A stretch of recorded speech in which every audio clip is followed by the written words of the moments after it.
2024년이 은혜 중에 잘 지나갔습니다. 그리고 2025년을 주님께서 특별하게 우리 가운데 기쁨으로 열어주셨습니다. 올 한 해 여러분들 삶 가운데 그리고 2025년 가운데 전무후무한 그런 은혜와 사랑이 넘치기를 축복합니다. 그러려면 어떻게 또 출발을 하고 또 어떻게 살아가야 할까?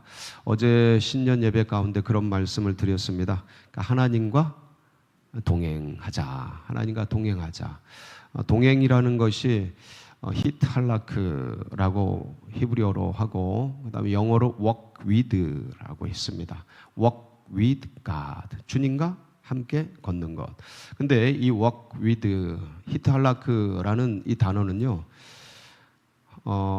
어떤 방식을 따른다. 어떤 방법을 쫓아간다. 누구와 함께 한다라는 의미입니다. 그래서 하나님의 방식을 따라간다. 하나님을 쫓아간다. 그런 의미이거든요. 하나님과의 동행이라는 것이.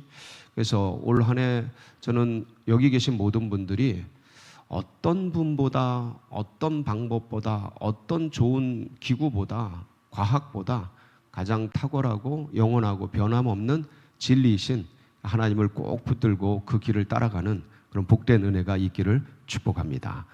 하나님을 따라간다. 하나님의 방식을 따라간다.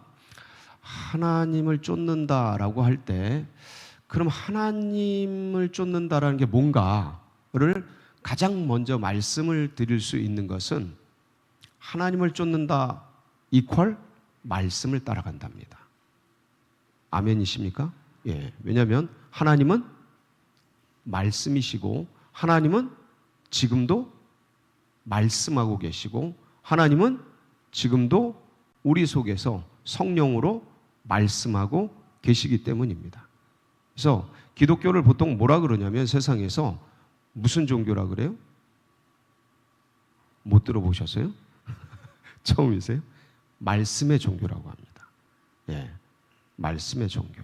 글쎄요, 불교는 고행의 종교? 이렇게 얘기할 수 있을 것 같은데 기독교는 말씀의 종교라고 합니다. 그래서 그러니까 하나님과 동행한다, 하나님을 쫓아간다라고 할 때 다른 것도 다양한 것들이 많은데 제일 먼저 뭐냐면 하나님의 말씀을 쫓아간답니다. 하나님의 말씀을 따라간다. 그래서 올 한 해가 졌고 한 해가 펼쳐졌잖아요. 이 한 해 펼쳐진 한 해는 정말 정글보다 더 복잡하고 사막보다 더 치열하고 어떤 도시보다 더 맹렬할 수 있는 그런 한 해입니다. 이 밀림보다 도시보다 사막보다 광야보다 더 거칠고 험하고 복잡하고 어려울 수 있는 이 인생의 2025년을 하나님의 말씀을 따라갈 때 풍성하고 놀랍고 은혜가 되는 그런 복된 한 해가 될 것입니다. 그래서 오늘 이 여호수아를 통해서 하나님의 말씀을 쫓아간 사람, 하나님의 말씀과 동행한 사람을 함께 돌아보면서 우리도 다시 한번 다짐을 하고 결심을 하면서 말씀 한 권의 사람, 말씀 한 분을 말씀만을 쫓아가는 그런 한 인생이 되는 그런 축복과 함께 하시기를 축원합니다. 여호수아는 모세의 후임자이죠. 여러분들 모세는 위대한 사람입니다. 그래서 유대 역사에서 가장 위대한 사람 중에 한 사람입니다. 왕자였고요. 그리고 애굽의 모든 문물에 탁월했던 뛰어난 사람입니다. 40년간 애굽의 모든 학문과 기술을 다 익힌 군법이나 이런 것까지 다 익힌 뛰어난 인재 중에 인재였고 엘리트 중에 엘리트였습니다. 그런데 여호수아는 전혀 그렇지 않습니다. 여호수아는 노예의 아들로 자라났습니다. 막 자라난 사람입니다. 노예가 뭔가 배웠다, 익혔다 그런 전례는 잘 없습니다. 흔치 않고 여호수아도 그렇게 아마 중노동 가운데 그렇게 살아갔을 겁니다. 그러니까 두 사람은 완전히 다른 사람입니다. 그런데 모세가 이스라엘 백성들을 출애굽시켜서 엄청난 이 대군을 이끌고 군대라 그러거든요. 하나님의 군대라고. 이스라엘 백성을 이끌고 출애굽을 하여서 광야를 건너서 가나안 앞까지 이제 오게 됩니다. 그런데 놀랍게도 약속의 땅 가나안을 앞에 두고 어떻게 돼요? 돌아가시게 돼요. 예, 그러니까 졸지에 갑자기 약속의 땅을 다 같이 들어갈 줄 알았는데 갑자기 예기치 않게 돌아가심으로 인해서 이게 이제 전 백성 가운데 그리고 그 후임자되는 여호수아 가운데는 굉장히 큰 충격이 됩니다. 어떻게 해야 될까? 왜냐하면 모세는 모든 지도가 다 있었어요.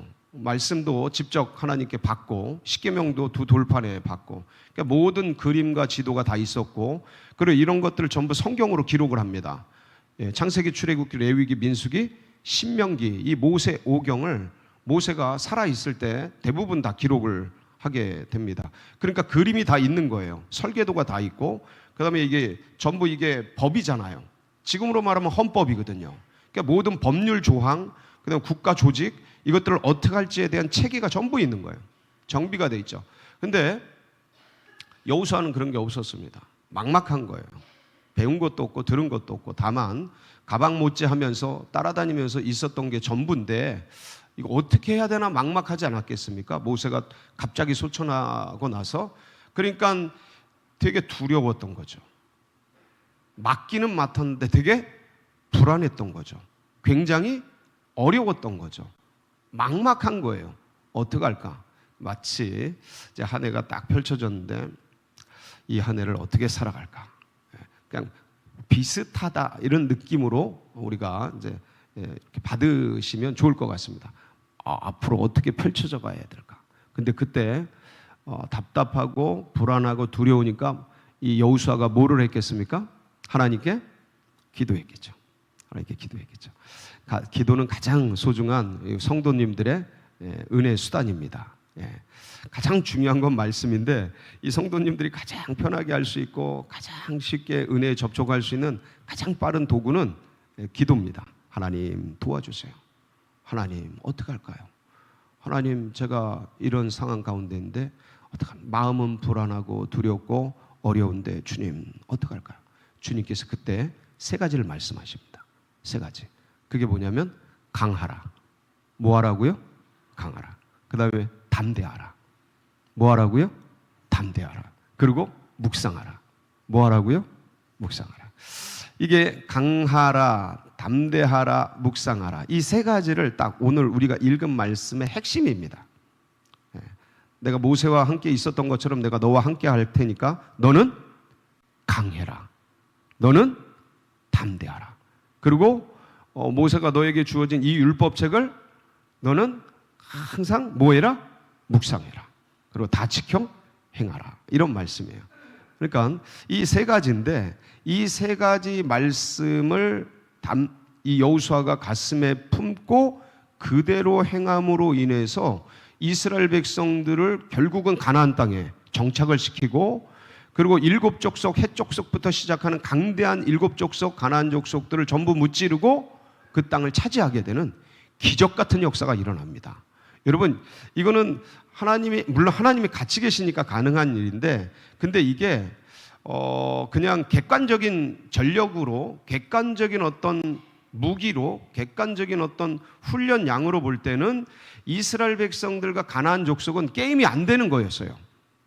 누가 더 강한 겁니까? 누가 더 센 겁니까? 객관적으로 볼 때 이스라엘이 세요? 아니면 가나안 족속이 세요? 비교도 안 되게 가나안 족속이 강한 겁니다.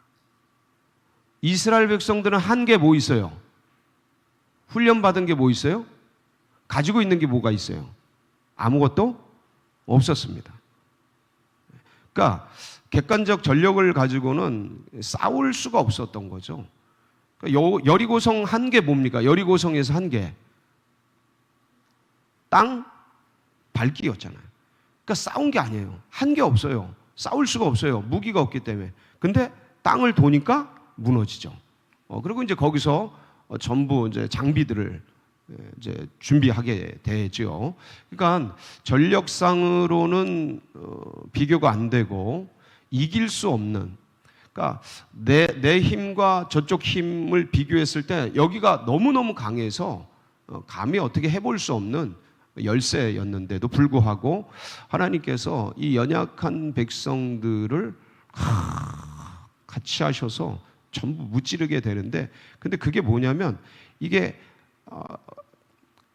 이 여호수아 리더와 백성들 가운데 하나님을 향한 강력한 믿음, 하나님을 향한 강력한 어떤 소망, 이런 것들이 동반되지 않고는 절대로 이길 수 없는 그런 게임을, 그런 싸움을 이스라엘 백성들이 승리로 이기게 되는 놀라운 역사를 이제 여기서 기록하고 있습니다. 그러니까 그게 뭐냐? 그러니까 강하고 담대한, 그리고 말씀을 묵상하는 그런 힘들의 결과물들이었습니다. 그래서 가나안 땅을 전부 점령하고 승리의 영광으로 하나님께 영광 돌리는데, 저도 올 한 해 여러분들이 다 이 2025년을 다 땅 밟기를 하고, 그리고 그 땅을 차지하고, 그래서 승리하여서 이것을 하나님께 영광 돌리는 그런 놀라운 은혜, 그런 역사가 여러분들의 것이 되기를 축복합니다. 그래서 세 가지. 강하라. 강하라는 뭐냐면 원래 이게 하자크라는 동사입니다. 근데 이 하자크는 원래 이 뜻이 있는데, 그게 뭐냐면 강하다, 압도하다, 이런 뜻이에요. 원래 뜻이. 그러니까 강하다, 압도하다라는 뜻이에요. 하자크가 히브리어로. 근데 이 하자크가 본래 태어난 상형문자 같이, 한자의 상형문자 같이 하자크라는 강하다, 압도하다라는 이 동사가 발생하게 된 게 어떤 것에서 발생을 했냐면, 이렇게 함께 묶여 있는 것에서 발생을 합니다. 함께 묶여 있는 것, 이 묶여 있는 것을 통해. 그래서 이 강하라는 의미는, 그러니까 하나님께서 여호수아에게 말씀하는 거예요. 이 여호수아는 누구예요? 지금 우리들입니다. 나예요. 자, 여호수아에게 말씀하는 거예요. 우리에게 말씀하시는 거예요. 강해라. 할렐루야. 근데 이 강하다라는 게 강하다, 압도하다라는 건데, 내가 이제 근육이 세고 뭐 의지가 세고 이런 의미냐? 이제 그게 아니에요. 세상은 그렇게 해석하는데, 이게 이제 발생한 원본, 상형 문자의 원본이 있어요. 히브리어 원본이 있는데, 그건 뭐냐면 서로 묶여 있는 상태의 것을 말하는 거예요. 그래서 이 의미는 영적으로, 종교적으로, 신앙적으로 우리가 해석을 하자면, 하나님과 바싹 뭐해라? 붙어 있어라. 그러니까 하나님과 함께 동여져 매 있어라. 그럴 때 마음이 어떻게 된다? 그럴 때 강해진다라는 거예요. 그러니까 우리가 의지가 강하고 마음이 뭐 세고 정신력이 탁월해서 그게 강한 게 아니고, 하나님과 바짝 붙어 있고 하나님과 단단히 동여져 매 있는 것 속에서 뭐가 나오는 거예요? 강한 게 나오는 거예요.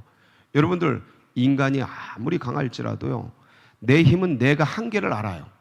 그러니까 내가 내 정신력으로 아무리 강한다 한들, 그러니까 내 수를 가지고 저 가나안 족속을 물리칠 수가 없어요. 요단을 건너갈 수가 없어요. 여리고를 무너뜨릴 수가 없어요. 내 힘으로는, 내가 아무리 강한 정신력을 가지고 있더라도 내가 골리앗을 이길 수가 없어요. 세상이 얼마나 센데, 골리앗이 얼마나 강한데요. 여리고성과 가나안 이 땅이 얼마나 맹렬한데, 이게 그냥 우리가 그냥 막상 이렇게 있으니까 남들 얘기고 성경 얘기니까 그냥 믿음 가지면 다 되겠지. 근데 그게 아니에요. 현장에 딱 부딪히면, 여러분, 이런 자리 하나 서도 이게 똑같이 매일 쓰는 것 같아도 매일 쓸 때마다 초조하고 긴장되고 막 그래요. 근데 어떻게 쓰는 거예요? 강하게 쓰는 거지. 뭘 어떻게 써요? 강하게 누굴 붙들고? 하나님 붙들고 쓰는 거예요. 그냥 속에서는 달달달달 떨려. 아니, 이게 어딜 가든 똑같습니다. 익숙해지죠. 그러나 매번 똑같아요. 어딜 가도, 어느 강단에서도, 어느 설교단에서도, 어느 교회를 가도 항상 두렵고 떨려요. 근데 그때마다 누굴 꽉 붙잡는 거예요? 나를 여기까지 인도하신 하나님을 딱 붙잡는 거예요. 꽉 붙들어. 여러분, 꽉 붙드세요. 거기서 뭐가 나온다고요? 강한 게 나오는 거예요. 우리가 세서 강한 게 아니에요. 그건 무너집니다. 부러집니다. 한 방에 나가요. 그런데 아무리 약하고 부족한 것 같아도 하나님을 꽉 붙들고 있으면 거기서 강력한 힘이 나옵니다. 강력한 에너지가 나와요. 여러분 올 한 해 주님을 꼭 붙드세요. 예, 이게 영적인 거리를 얘기해요. 주님을 꼭 붙든다. 예, 너무 좋죠, 의미가. 근데 그게 뭐냐? 구체적으로 여러분 말씀을 꽉 붙잡으세요. 이 성경을 멀리 두지 마시고 저 먼지 않도록 두지 마시고 항상 가까이 두세요. 항상 가까이. 그 곁에 두고 목사님 저 눈이 안 보여요. 아무리 보려고 그래도 안 보여요. 여러분 말씀을 들으세요. 말씀을 들으시고 목사님 귀도 안 좋아요. 이런 말씀을 많이 들으세요. 하여간 크게 틀어놓고 들으시고 하여간 될 수 있게 가까이 말씀을 가까이. 그 다음에 교회를 가까이. 예. 자꾸 찾아오세요. 예. 이렇게 공예배도 찾아오시고 와서 개인 예배도 들으시고 마음이 힘들 때 찾아오시고 어려울 때 찾아오시고 그리고 가까이. 이 교회는요 하나님이에요. 예. 하나님을 아버지로 부르는 분들은 교회를 어머니라고 여겨요. 교회를 하나님이라고 제가 말씀드린 이유가 있어요. 교회는 하나님의 몸이에요. 예수 그리스도의 몸이에요. 그러니까 이게 하나님이에요. 보이는 하나님이 교회예요. 그러니까 가까이 사랑해야 돼. 말씀을 곁에 가까이 두고 교회를 가까이 두고 그래서 가능하면 교회 가까이로 자꾸 이사 와요. 교회 가까이로 돈이 없어서 못 와요. 기도하세요. 기도하세요. 그럼 주님이 주셔. 아멘? 여러분 교회를 가까이 하려고 주님 집을 가까이 있고 싶어요. 주님 재정 주세요. 하나님 반드시 해결해 주십니다. 역사해 주셔요. 여러분 그걸 체험해 보세요. 그래서 교회를 가까이 성경을 가까이 그리고 예배를 자꾸 드리세요. 예배 모임을 자꾸 가지세요. 공예배 가운데 나오시고 셀레베 모임을 자꾸 하세요. 셀레베 뭐 한 달에 한 번 해요. 자꾸 모이세요. 한 달에 한 번 하죠. 매주 모이세요. 모여서 말씀을 나누고 삶을 나누고 은혜를 나누고. 그래서 이 모임을 예배를 그다음에 셀을 교회를 성경을 와서 기도하고 자꾸 가까이 하세요. 멀어지면 어떻게 돼요? 마음도 멀어지고 이게 멀어지기 시작하면 심리적으로도 멀어지고요. 그리고 의지하는 것도 멀어지고요. 아무리 좋아하는 사람도 멀리 떨어져 있어 봐요. 점점점 멀어지고요. 다 그렇습니다. 똑같아요, 영적으로. 그래서 영적으로 이거를 가까이 해라. 가까이 둬라. 그리고 말씀도 가까이 하고 자꾸 읽고 그렇게 하시기 바랍니다. 두 번째 말씀하신 게 뭐냐면 담대하라는 거예요. 담대하라는 에마츠예요. 따라해 볼까요? 에마츠. 에마츠가 뭐냐면 하나님 의지하는 것을 빠르게 하는 거예요. 이게 하자크랑 비슷한 개념인데 그래서 강하라 담대하라 비슷하잖아요. 근데 어떤 면이 다르냐면 하자크는 영적인 거리를 가까이 싸매는 거라면 이 에마츠는 의지하는 속도를 빠르게 하는 거예요. 그러니까 내일로 미루지 말고 지금 하세요. 지금 헌신도 다음으로 미루지 말고 언제 하라고요? 지금 하세요. 지금. 그래서 주님을 의지하고 주님을 붙잡고 주님과 함께하는 걸 지금 하세요. 나중에 하자. 나중에. 지금 말고 나중에 하자. 자꾸 이렇게 뒤로 미루면 여러분 후순위가 됩니다. 그래서 이 에마츠 담대하라는 건 뭐냐면 우선순위를 얘기해요. 주님을 가장 먼저. 아멘? 올해 그렇게 살아가시기 바랍니다. 여러분 11조를 해도요 주님께 가장 먼저 딴 거 다 쓴 다음에 하지 마시고 항상 제일 먼저 헌금을 해도 제일 깨끗하고 좋은 것으로 제일 먼저 예배도 옷을 깨끗이 입고 제일 첫 시간에 가능하면 빠르게 와서 먼저 와서 여기 새벽기도 제일 먼저 와서 예배 드리는 분들이 계셔요. 그런 분들 얼마나 너무 좋아요. 제일 먼저 빠르게 가까이 그렇게 해서 정말 올 한 해가 여러분들 가운데 은혜로운 그런 한 해가 되기를 축복합니다. 그리고 마지막 세 번째가 뭐예요? 주님께서 말씀하신 게 강하라, 담대하라, 뭐하라? 묵상하라. 이게 하기타입니다. 하기타는 말씀을 통해서 하나님의 살아계심을 경험하는 거예요. 뭐를 통해요? 말씀을 통해서 하나님의 어떤 것을 경험해요? 살아계심을 살아계심이라는 게 뭐냐면 하나님이 언제 돌아가셨어요? 하나님이 죽어 계셔요? 하나님 늘 살아계시죠. 근데 지금 이건 뭐냐면 그 늘 살아계신 하나님이 내 삶 속에 살아계심을 경험하는 거예요. 다시 한번. 늘 살아계신 하나님이시지만 멀리 계시잖아요. 하나님이 개념적으로 멀리 있잖아요. 근데 말씀을 통해서 하나님의 살아계심을 지금 여기서 감화, 감동으로 느끼고 누리고 경험하는 거예요. 뭐를 통해요? 말씀을 통해. 그러니까 여러분 올 한 해 말씀을 가까이 두시고 말씀을 묵상하시면서 이 말씀을 통해서 말씀하시는 주님의 음성 듣기를 축복합니다. 하나님께서요, 이 말씀을 우리에게 주신 이유는 하나님이 보이지 않잖아요. 보이지 않는 하나님을 보이는 하나님으로 알게끔 알리시는 계시의 통로로 말씀을 우리에게 주신 거거든요. 이거 특별한 계시입니다. 특별한 계시예요. 이거는 있을 수 없는 일들인데 하나님께서 특별한 의미로 우리에게 주신 거예요. 그러니까 이 말씀을 꼭 붙들고 이 말씀을 소중히 여기고 귀히 여기면서 이 말씀을 늘 묵상하고 읽고 깨우치고 연구하고 함께하고 그러면서 이 말씀대로 살아가려고 몸부림치고 애쓰고 힘쓰는 그런 한 해가 되어서 이 말씀이 나를 끌어가고 이 말씀 한 권의 사람이 되고 이 말씀을 쫓아가기 위해 몸부림치는 그런 2025년 여기 계신 모든 분들이 그렇게 살기를 축복합니다. 자, 그렇게 하면 뭐를 차지한다고요? 하나님께서 뭘 차지한다고요? 땅을 차지할 거다. 땅은 뭐예요? 축복이거든요. 은혜거든요. 사랑하는 성도 여러분, 강하고 담대하고 묵상하여서 하나님이 올 한 해 우리에게 예비하신 그 땅을 차지하고 축복을 누리는 그런 한 해가 되시기를 주님의 이름으로 축복합니다. 같이 기도하시겠습니다. 합심해서 기도하실 때 하나님 올 한 해 출발합니다. 아니 출발하였습니다. 올 한 해 말씀과 동행하는 그런 한 해가 되게 하여 주옵소서. 하나님 강하고 담대하고 묵상하며 하나님 말씀과 동행하는 그런 한 해가 되게 하여 주옵소서. 우리 교회가 그런 교회 되게 하시고 하나님 둔촌동 시대 활짝 열어주시고 올림픽 파크 볼에 온 예비된 영혼들이 주님의 교회로 올 수 있는 그런 놀라운 2025년 되도록 여러분 각자의 기도 제목 붙들고 우리 간절한 마음을 담아서 주여 한번 부르짖고 기도하며 나갑니다. 부르짖습니다. 주여